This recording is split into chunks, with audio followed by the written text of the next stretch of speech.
Hey everyone, Dan Mortimer with eXp Realty, and it is time for our January 2025 Las Vegas and Henderson market update.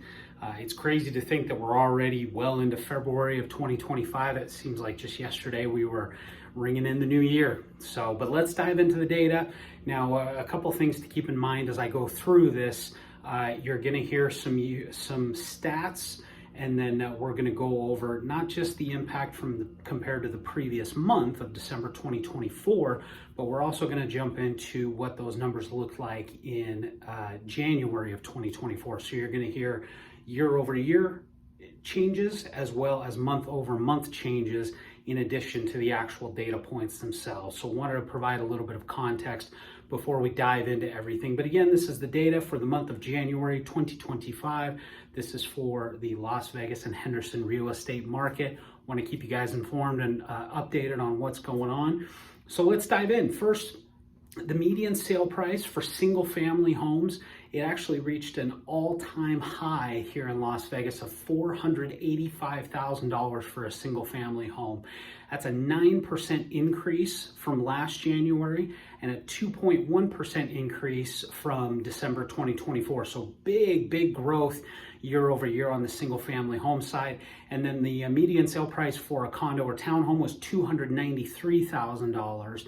That's a 6.5% year over year jump and a 1% jump from December. So seeing lots and lots of growth on that end. That kind of falls in line with what we've been talking about, is even though the inventory has been steadily increasing in our market, the prices have been increasing as well. Sellers are sitting on a lot of equity and they're still selling at these really high prices. And when you look back at 2024 was a pretty slow year as far as the number of transactions, but the prices have continued to climb. So interesting trend that we're seeing now. As far as the number of closed sales, this is where we're going to see stuff trending down for the most part. In January of 2025, we saw 1,578 single-family homes sold. That's a 6.7% jump from last year, so January 2024, but it's a 12.9% drop from December of 2024. So kind of surprising, because usually December is a pretty slow month for transactions and then things start to pick up in January, but that was not the case for single-family homes. A 12.9% drop month over month in transactions. And then in the condos and townhomes, both were trending downward. We had 413 closed sales in January. That's a 13.2% drop year over year and an 11.4% drop from the previous month. So downward trajectory in both of those. And now diving into the new listings, as we've kind of seen in the weekly reports, these have been climbing.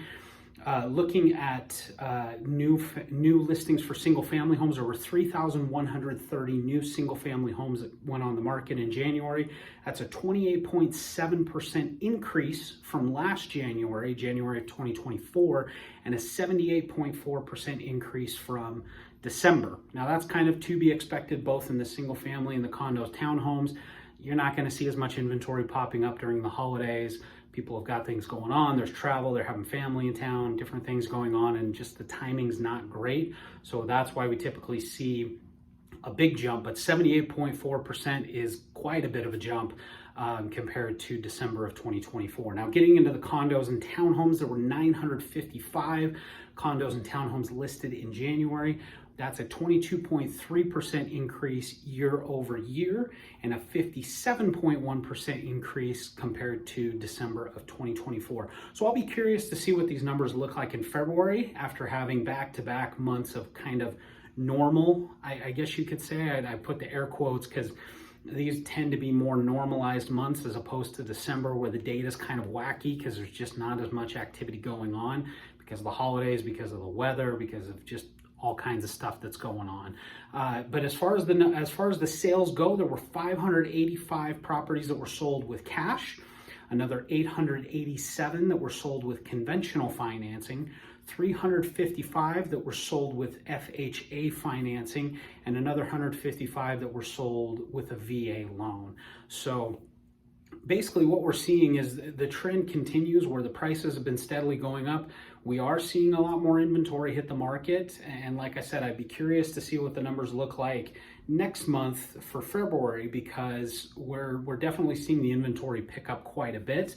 The number of properties going under contract is keeping a pretty close pace, but we are seeing the number of active listings continue to increase. That could be one of the trends that we were looking at earlier in January, with the number of people getting into those kind of variable mortgages, or the 3-2-1 buy downs, where their rate's been steadily climbing every year for the last few years. They may be in a position where they can no longer afford their home, or it makes sense for them to either try to refinance or sell and get into something new and keep their payment more consistent. But it'll be interesting to see what things look like as things evolve. Our market is still, I mean, price-wise, it's still very strong, and our inventory compared to where it is historically is still pretty low. So whether you're thinking about buying or selling, you know, it's still a very good time to do it, because both buyers and sellers are coming to terms. They're finding ways to put deals together, because there's not as much market demand as there was a few years ago, where it was just a pure crazy seller's market and they could ask for whatever they wanted and most buyers were giving it to them and they had a line of buyers out the door. Now it's a little bit more of a balanced market. Sellers are going to have to give a little, buyers may have to give a little bit too, but these things are still coming together. And like I said, the prices are still very, very strong from what we've seen. Does that mean it's going to be this way forever? No, not necessarily, but that's what the trend has been. So I hope you guys got some value from this video. If you want to learn more about this market, or if you want to connect and support this channel, there are two ways that you can do so. First, the easiest is there's a subscribe button on all my videos and on my channel page. If you click subscribe, think of it as like following me on Instagram or Facebook or something like that. Gives you the opportunity to get notified when I post new videos. I try to put out at least one new video a week, if not more, keeping you updated on what's going on in our market, showcasing some of the beautiful listings that our town has to offer, and just keeping tabs on what's going on that might affect our housing market. So that's one way that you can support it. And the second way is if you're thinking about buying, selling, renting, not sure what to do, want to put a game plan in place, I'll put a link in the description of this video so that you can set up a one-on-one meeting with me. We can do it in person, we can do it over Zoom or Google Meet or what have you. We could do it over the phone, whatever works best for you. But it gives me an opportunity to get to know you a little bit better, learn a little bit more about your situation, and we put it, like I said, we put a game plan in place to help you with whatever your real estate goals are, whether that's buying, selling, renting, getting in town, getting out of town, whatever that may be. But I want to be a resource for you and help however I can. So that gives you the opportunity to connect with me directly. So I hope you guys enjoyed this video. I will see you at the next one.